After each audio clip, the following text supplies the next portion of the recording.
Welcome to the webinar, Weight, Have You Had the Talk with Your Kids? My name is Sarah Bignati, and I'm a registered dietitian and diabetes educator for Gwinnett Medical Center's Diabetes and Nutrition Education Center. In the next 20 minutes, you will learn about health problems related to childhood obesity. You will learn about lifestyle factors that may be affecting your child's weight. I will teach you how to calculate body mass index and how to plot it on a BMI percentile chart. And you will learn about meal planning strategies to promote healthy eating for the entire family. Currently, 1/3 of all children in the United States are either overweight or obese.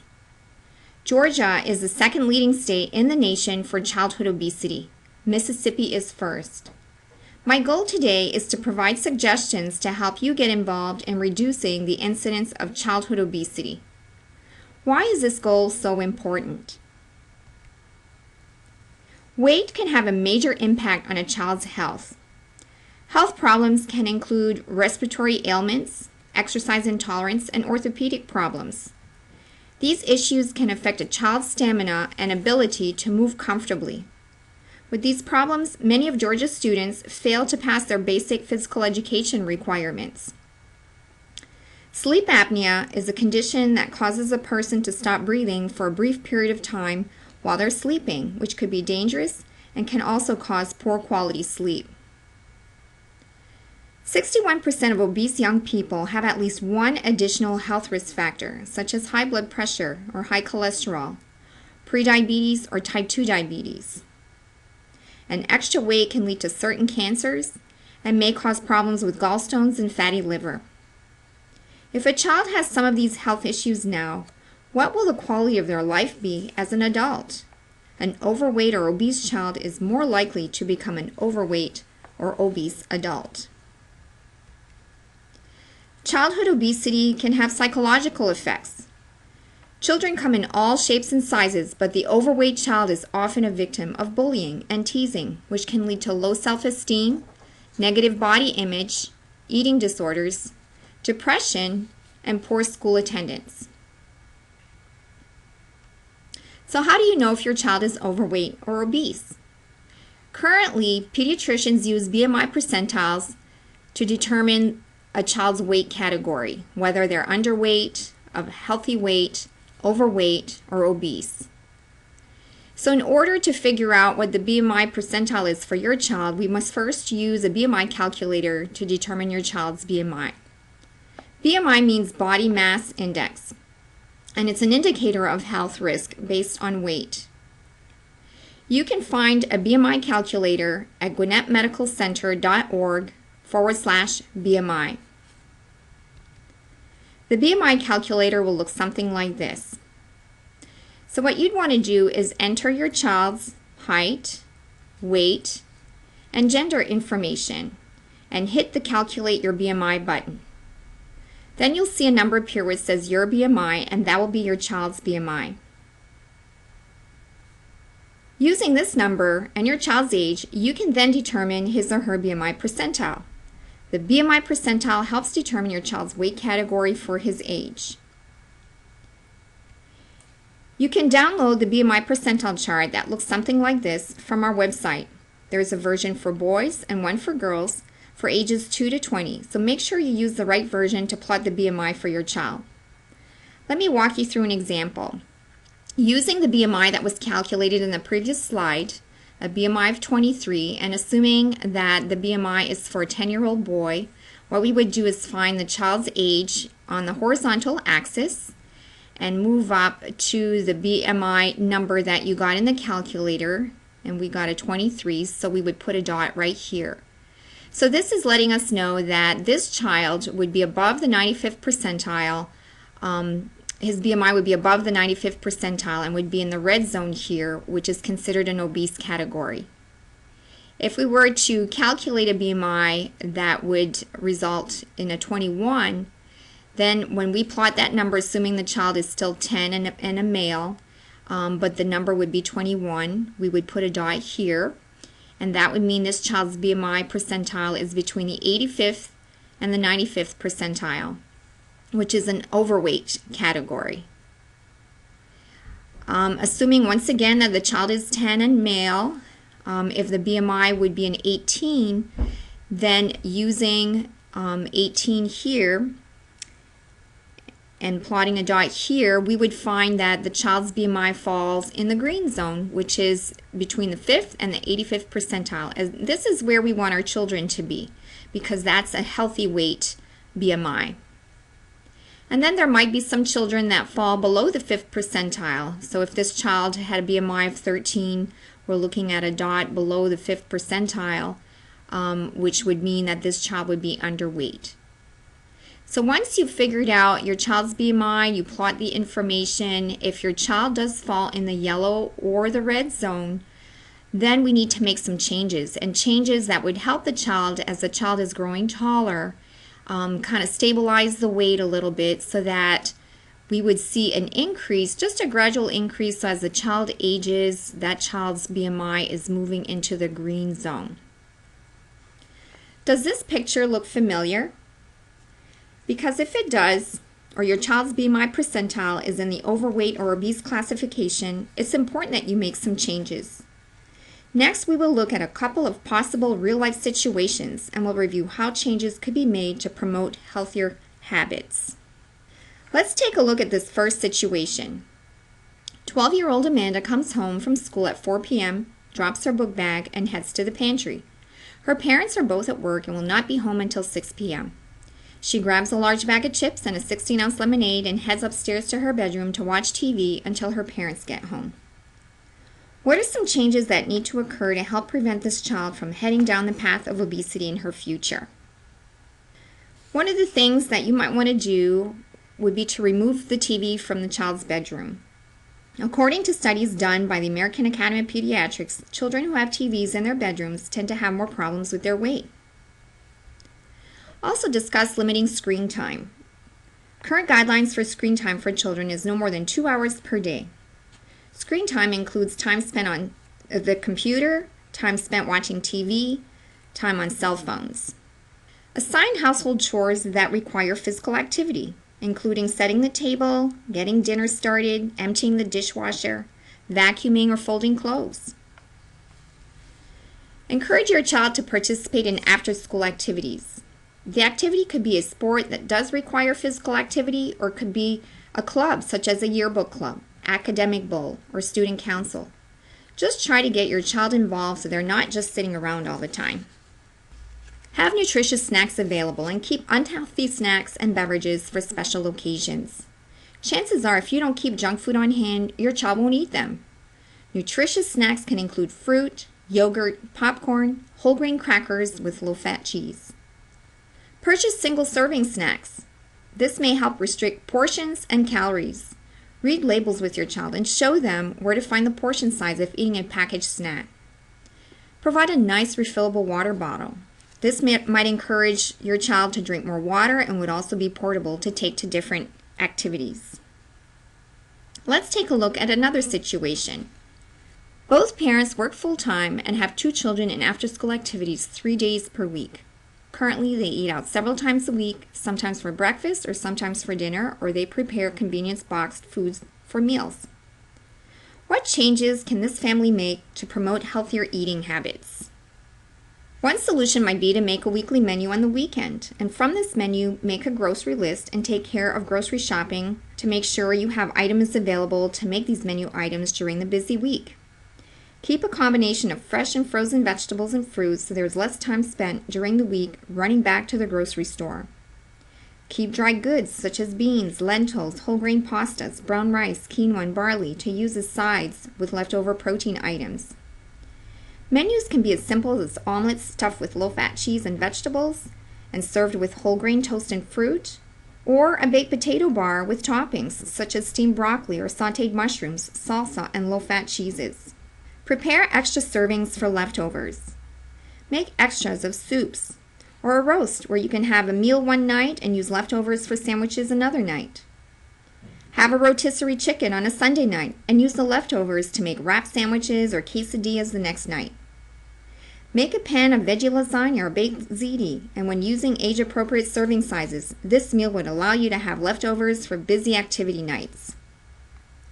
Use the crock pot more often. Get crock pot recipes online or get a cookbook. You can assemble everything the night before and start the crock pot in the morning, or if you're not comfortable leaving the crock pot on while you're at work, cook the meal overnight, refrigerate it the next day, and reheat it when you get home from work. Keep healthy breakfast items on hand to avoid running through fast food establishments on the way to school. Breakfast staples include fruit, yogurt, whole grain bread, English muffins, small bagels, and whole grain cereals. Have protein items available such as nut butters, low-fat cheese or cottage cheese, and hard-boiled eggs. So if you could relate to the situations just discussed, plan on having a talk with your child. To plan a talk, schedule uninterrupted time. Your child's health is very important. Put the cell phone away, turn off the TV, and focus on your child for this important, life-changing discussion. Make the talk positive and indicate the entire family is trying to get healthier rather than isolating the child that may be overweight. Focus on behavior changes and not just numbers on a scale. Help your child develop healthy eating and exercise habits. Discuss realistic goals and decide on a time to evaluate those goals. For example, if your child or family is not currently active on a regular basis, start by setting a goal of going for a 20-minute walk after dinner 3 days per week, and gradually increase this time so that in 1 month, your child is active at least 1 hour most days of the week. Help your child maintain a healthy weight.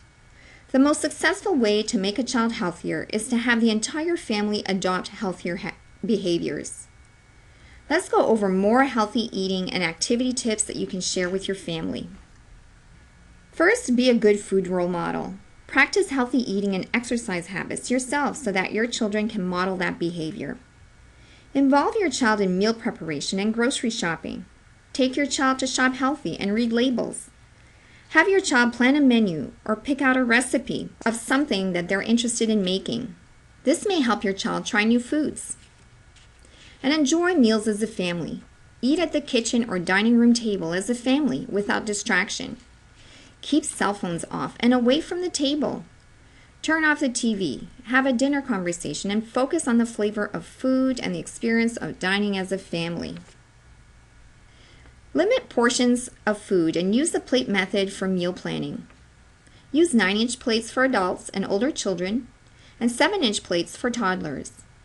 Divide the plate in 3 sections and make half of the plate non-starchy vegetables such as broccoli, green beans, carrots, zucchini, and fruit such as melon, berries, oranges, and peaches.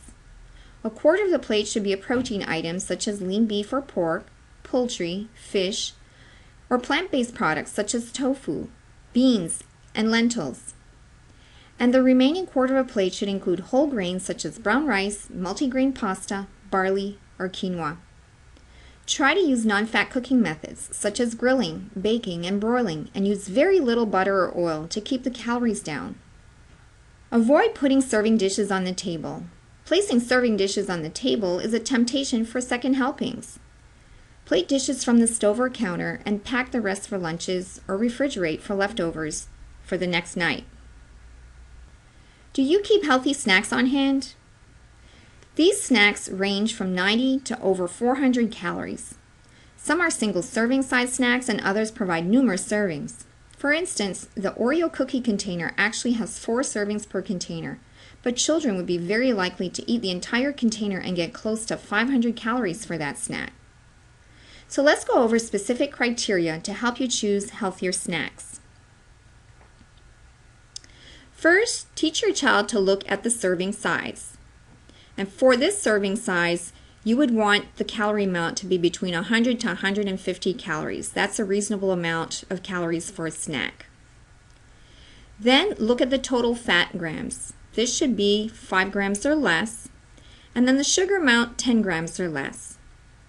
Keep sweet treats for special occasions. Birthdays, holidays, vacations may be times when a sweet treat would be recognized as a part of that special occasion. Have healthy snacks available, such as fruit, popcorn, yogurt, whole grain crackers with low-fat string cheese, vegetables with hummus, apples with peanut butter, a small bowl of cereal, graham crackers with a glass of milk. Try to avoid using foods for rewards. Give hugs instead. Carve out time to do something special with your child to reward them. Go see a movie or a play, or go to the park, or play a game. And discuss non-food ways to manage stress. Try to encourage exercise to help relieve stress. Go for walks, go ride bikes, play hopscotch, shoot basketball hoops, jump rope, play hide and seek or tag. Make sure your child knows that using foods in response to stress is not a healthy response. What beverage does your child see you drink? Hopefully it's water. There are no calories in water, so try to make that the main beverage choice in your household.